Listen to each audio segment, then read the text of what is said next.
હાટકેશ્વર મંદિર જેવા વિવિધ તીર્થસ્થાનો તેમજ શર્મિષ્ઠા તળાવ નગર ફરતે 6 દરવાજાવાળો ऊपरी थे तो विद्वान थे, तो विद्वान नगरी कही जाती थी इतिहास में इसको। तो विद्वान से जाके वृद्ध नगर बना, वृद्ध नगर से फिर तत्पथ होके वडनगर हो गया। यहाँ पे दिखाया गया है कि राजा का स्टैचू रखा है। ये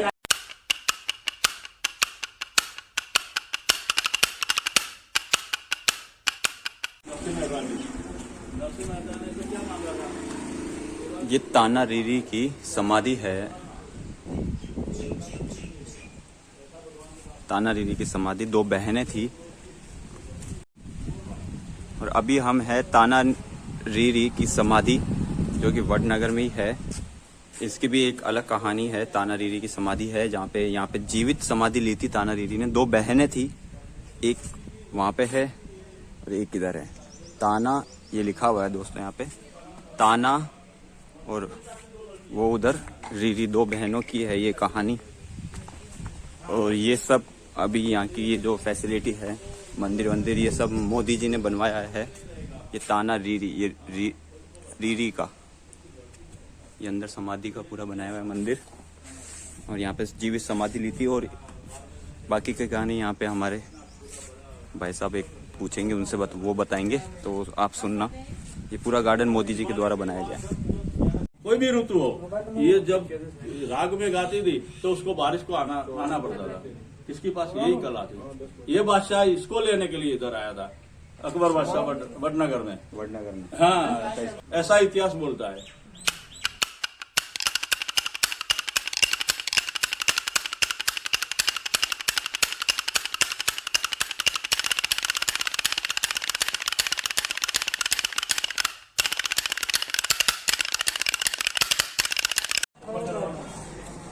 ये एक तालाब है, तो शानदार है यार। और मोदी जी की स्कूल देखने के बाद सीधा हम आ गए हैं यहाँ पे। मोदी जी की एक फिल्म मूवी छोटी सी 3D मूवी है, और जो कि इस पूरे वडनगर के बारे में यहाँ पे हर एक चीज बताई गई उस मूवी में 3D के अंदर। तो अगर आप वडनगर आते हो तो यहाँ पे आप देख सकते हो। ये यहाँ पे शर्मिष्ठा तालाब है, बहुत बड़ा, बहुत गहरा भी है, इसमें नहाने की कोशिश ना करें।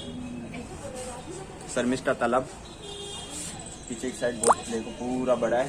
शर्मिष्ठा तालाब के जस्ट पास में 3D मूवी चलती है, मूवी जरूर देखे यार।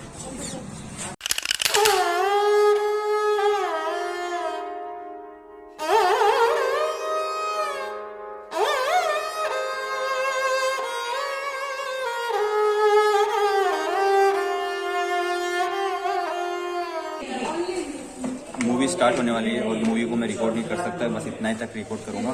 आगे मिलते बात। વૃદ્ધનગર તરીકે ઓળખાતી હતી। આ ઉપરાંત આ નગર અર્કસ્થલી, ચૌકાનગર કે ચોકાપુર તેમજ સ્કંદપુર નામથી પણ પ્રસિદ્ધ હતું। નાગરિકો નગર છોડી અન્યત્ર ચાલ્યા ગયા। વડનગર એ વિદ્વાન, સાહિત્યકારો, કલાકારો, કલા રસિકો, शिल्प स्थापत्यकारो અને સંગીતકારોની નગરી ગણાતી।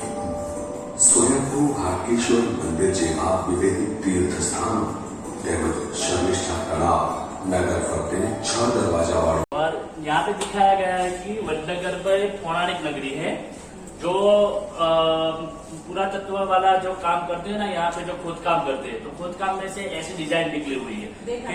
आपने देखा ना? हाँ, तो इसका ये नमूना रखा गया है इधर। यहाँ पे आपको दिखा शिव धर्म। अभी आपने उसको प्रेजेंटेशन में देखा होगा कि शैव धर्म, वैष्णव धर्म, जैन धर्म और बौद्ध धर्म का समन्वय वडनगर है। तो यहाँ पे शिव धर्म का महत्व का कुछ उल्लेख किया हुआ है। इसमें ऐसा है कि आप जो हाटकेश्वर मंदिर में जाके आए ना, तो वो स्वयं भू शिवलिंग है, मतलब कि अपने आप प्रकट हुआ है। ब्रह्मा जी ने उसको अपने आप प्रकट किया हुआ है। तो स्वयं भू पूरा अपना जो इंडिया का है ना, ये पहला मंदिर ऐसा है कि जो स्वयं भू शिवलिंग है। और वो हाटक कहाँ से, वो हाटकेश्वर नाम कैसे पड़ा? तो हाटक का मतलब होता है सुवर्ण, यानी कि सोना। सोने का शिवलिंग जब वो स्थापित हुआ ना, तब सोने का था।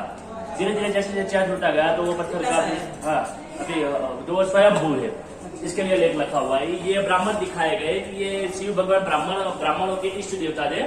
तो वो पूजा अर्चना करते थे, वो दिखाया गया है। यहाँ आप आओगे तो आनंदपुर नाम कैसे पड़ा, इसका लेख मीन्स के आर्टिफिशियल रखा गया है। तो आनंदपुर नाम ऐसे पड़ा कि यहाँ पर क्या था कि नागवंशों का मीन्स के त्रास, यानी कि उनका वो ज्यादा था, त्रास ज्यादा था, तो क्या कि नगरजनों ने उसका सामना किया, उनके साथ युद्ध किया तो जीत गए। तो जीत की खुशी में वो आनंद महसूस करने लगे, तो उसके ऊपर से आनंदपुर नाम पड़ गया है। फिर यहाँ जो अभी का नाम है वडनगर, तो वडनगर नाम कैसे पड़ा इसके बारे में बताया गया है कि यहाँ पे जो ब्राह्मण और जो नगरवासी थे ना, वो सब विद्वान थे। विद्वान यानी कि विद्या, ज्ञान, संगीत, साहित्य के बारे में सब ऊपरी थे, तो विद्वान थे। तो विद्वान नगरी कही जाती थी इतिहास में इसको। तो विद्वान से जाके वृद्ध नगर बना, वृद्ध नगर से फिर तत्पथ होके वडनगर हो गया। यहाँ पे दिखाया गया है कि राजा का स्टैच्यू रखा है। ये राजा का स्टैच्यू इसलिए रखा है कि ये राजा का भी महत्व वडनगर में है। जो अभी आप वडनगर में जो दरवाजे दिखे हुए ना, 6 दरवाजे, जो दरवाजा पत्थर के दिखा ना, यहाँ पे डाल पे था, हाटकेश्वर मंदिर के बगल में भी था एक दरवाजा, ऐसे 6 दरवाजे है, और 6 दरवाजा और उसके वो जॉइंट में ये किला, ये राजा के दरमियान बनाया गया। ये राजा कुमारपाल का स्टैच्यू है, सोलंकी वंश का राजा है। यहाँ पे बौद्ध धर्म का समन्वय दिखाया गया है कि जैसे ये पूरा तत्वानंद ने खोदकाम किया ना, तो ऐसे ही बौद्ध की मूर्ति निकली वहां से, तो इसके लिए इसको प्रेजेंटेशन किया गया है। यहाँ पे जो बौद्धिस्ट है ना, जो आप जाके आए बौद्धिस्ट में, अब जाएंगे, हाँ, तो उधर बौद्धिस्ट जाना, वो देखने लायक है। वो सर्वप्रथम वही से ही सब निकला था। तो ये बौद्ध धर्म का इधर भी बताया गया है। यहाँ पे जैन धर्म का महत्व दिखाया गया है। ठीक है, कि वडनगर क्या है कि बौद्ध, शैव, वैष्णव एंड शैव धर्म का महत्व है, समन्वय। तो थोड़ा थोड़ा धर्म को लेकर दिखाया गया है। ये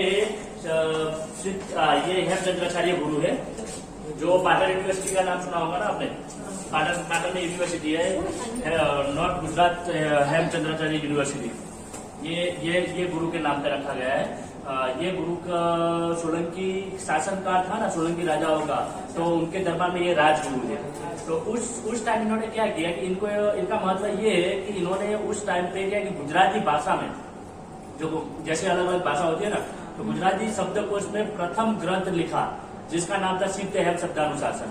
तो ये ग्रंथ का मान रखने के लिए राजा सिद्धराज ने इनके साथ वो ग्रंथ को हाथी के अंबारी पे रखा और पूरे नगर में घुमाया और नगर यात्रा निकाली।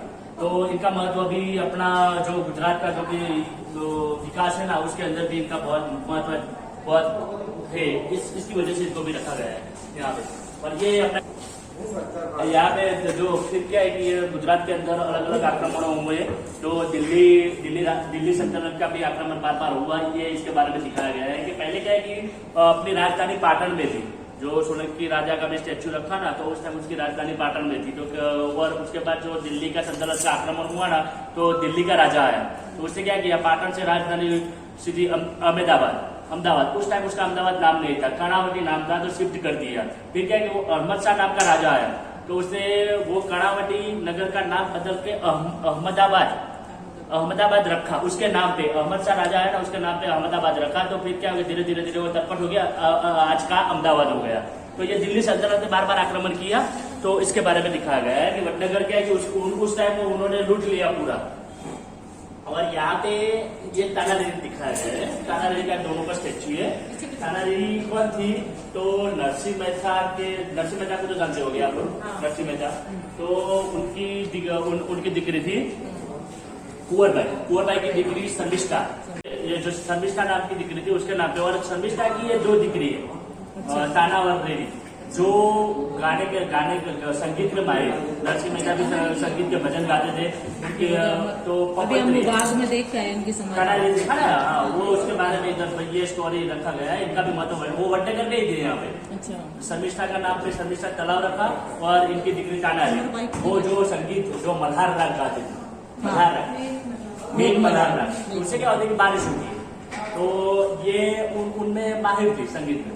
तो इनकी भी स्टोरी है कि ये जब थी ना तानारीरी, उनके समय में दिल्ली में था अकबर का दरबार, अकबर राजा। तो उसके दरबार में था तानसेन नाम का एक संगीत कलाकार। अच्छा, तानसेन। तो तानसेन क्या है, तो वो भी राग गाता था अलग अलग प्रकार के। तो वो दीपक राग गाने में माहिर था। तो दीपक राग गाने से क्या होता है कि दीपक प्रज्वलित होते हैं। तो एक बार क्या हुआ कि अकबर ने जीत की, तो अकबर ने जीत की ना, तो उसने बोला कि तुम दीपक राग गा के आग प्रज्वलित करो। तो अकबर से कहने से तानसेन ने तो दीपक राग गा लिया और पूरे राज दरबार में दीपक भी प्रकट हो गए। लेकिन क्या हुआ कि दीपक राग गाने से उसके तन में अगन पैदा हो गई, ज्वलन, मीन्स के उसके अंदर ज्वलन हो गई। तो वो तो पीड़ित हो गया, तो ज्वलन को शांत करने के लिए वो निकल पड़ा, राजा को बोल के वो दरबार छोड़ के निकल पड़ा खोज में कि जैसे जैसे करके वो अपने तन की अगन ना बुझा ले। तो वो घूमते घूमते यहाँ पे वडनगर पे आया, महादेव का मंदिर है ना, वहां बैठा था। तो सुबह में क्या कि ताना रेरी की दो बहनें यहाँ वडनगर में रहती थी, तो वो सुबह पानी भरने आई। तो पानी भरते टाइम ये तानसेन इनको देख रहा था कि ये पानी में राग का निर्माण ढूंढ रहे थे, जैसे घड़ा भरे और खाली करते, भरे खाली करते, उनको राग का महसूस हुआ ना, तब उसने घड़ा भरा। ये पूरा बैठे बैठे तानसेन देख रहा था, ताल मिला रहे थे। हाँ, ताल मिला रहे थे, जैसे कि क्या जो संगीत में माहिर हो वो ताल मिला दे, कोई भी चीज हो, तो पानी में से ताल ढूंढ रहे थे। तो तानसेन देख रहा था, तानसेन ये दोनों बहनों के पास गया, उनको बोला, वो अपना वो छुपा दिया, वो बोला कि मैं ब्राह्मण हूँ, मेरे को ये दर्द है। तो उसका निवारण करने के लिए आप संगीत जानती हो तो आप मल्हार राग भी जानती हो, उसको पता चल गया। तो मल्हार राग गाने के लिए उसने उसको आजीजी की। तो तानाजी ने क्या किया कि वो चलो ब्राह्मण है, ब्राह्मण पीड़ित है, मैं उसकी हेल्प कर देती हूँ। तो वो हाटके समाज के मंदिर के पास में ये दोनों बहनों ने मल्हार राग का गान किया। मल्हार राग गाने से क्या होगी, बारिश हुई, तो तानसेन बारिश में भीग गया। बारिश में भीगने से तानसेन की जो तन की आग थी ना, वो शांत हो गई, तानसेन नॉर्मल हो गया। फिर ये तानसेन ने क्या बोला कि इनको कि अपनी जो पहचान छुपाई थी ना, वो उनको बोल दिया कि मैं अकबर के दरबार में से आया हूँ, मैं तानसेन हूँ और मैं भी दीपक राग गाता हूँ। तो वो दोनों बहनें डर गई। तो फिर तानसेन से वादा लिया कि मीन्स के आप किसी को बताना मत कि हम ये राग गाते हैं। तो फिर तानसेन ये इनके साथ प्रॉमिस करके चला गया। फिर अकबर के दरबार में वापस गया, तो अकबर ने उसको देखा कि ये तानसेन तो यार ठीक हो गया, ये कैसे हुआ। फिर जीत पकड़ी कि यार तू ठीक कैसे हुआ, हमको बता।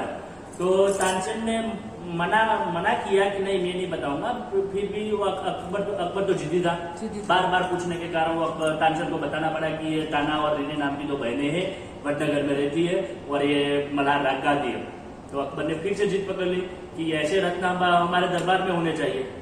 तो उसे अपना सैन्य भेजा ताना रेनी को लेने के लिए। तो ताना रेनी क्या है कि ये वडनगर छोड़ के जाना नहीं चाहती थी। वो बोल रही थी कि हम हमारे जो जन्मभूमि है ना, वहीं पे रहेंगे, वहीं पे ही काम करेंगे।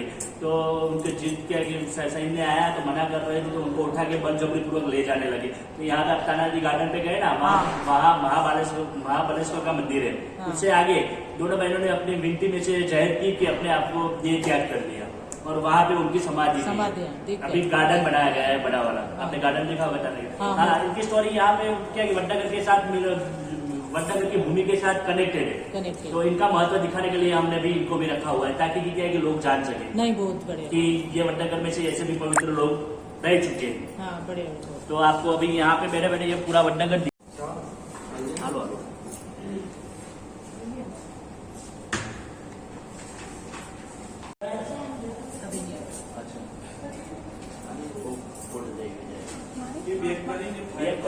पहला हाल जो कंप्लीट हो जाए। हाँ, थोड़ा सा अब देखा क्या है? ये मंदिर ચેન્જ નહીં થતું हमको બેક કર એ ફાઇલ બંધ કર અને ફરીથી ચાલુ તો નહીં ओ मारा पैसो ले रहा मारा डिंडिया लाडा लादे बोनी गली जे रोहारे मारा पैसो ले रहा ओ मारा डिंडिया लाडा लादे बोनी गली जे रोहार दोषी ले रहा हो क्या बेड़ा पार रे दोषी ले रहा हो क्या बेड़ा पार रे पैसो ले रहा ओ मारा डिंडिया लाडा लादे बोनी गली जे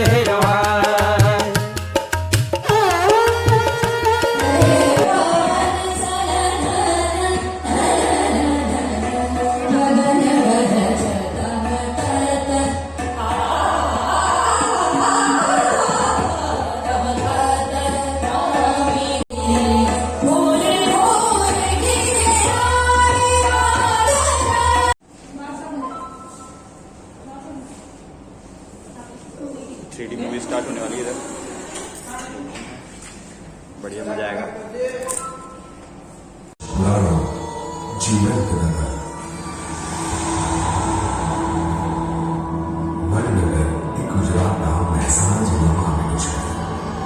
આ નગર કપિલા નદીના કિનારે વિકસ્યું, જેના લીધે વિશાળ તળાવ શર્મિષ્ઠાને પણ સિંચ્યું છે.